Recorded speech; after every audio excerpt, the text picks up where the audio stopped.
I am the Tofu Golem. Please enjoy the video. You start by opening Discord and going straight to user settings. This places you where overlay controls live. Next, enable in-game overlay under activity settings so the HUD can appear in apps. Once done, launch the game or app you want the overlay in so Discord can detect it and display the HUD. You do this early because the overlay position tools only show while the overlay is active. Make sure the overlay appears before continuing. You now open the overlay using the hotkey. This exposes the draggable HUD so you can move it.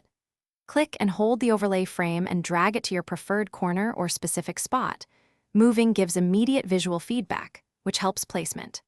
Once positioned, use the resize handle and any spacing or scale options in the overlay menu to fine-tune text size and element spacing so it doesn't block UI or vital game info. Make small adjustments and test in-game to confirm.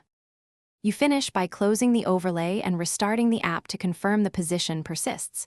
Discord usually remembers your placement per app, which is why you check. If the overlay resets or won't show, update Discord and toggle in-game overlay off and on to refresh detection. As a last resort, reset overlay settings or reinstall Discord. This clears corrupted preferences. If problems continue, run Discord as administrator or check for conflicting overlays from other apps.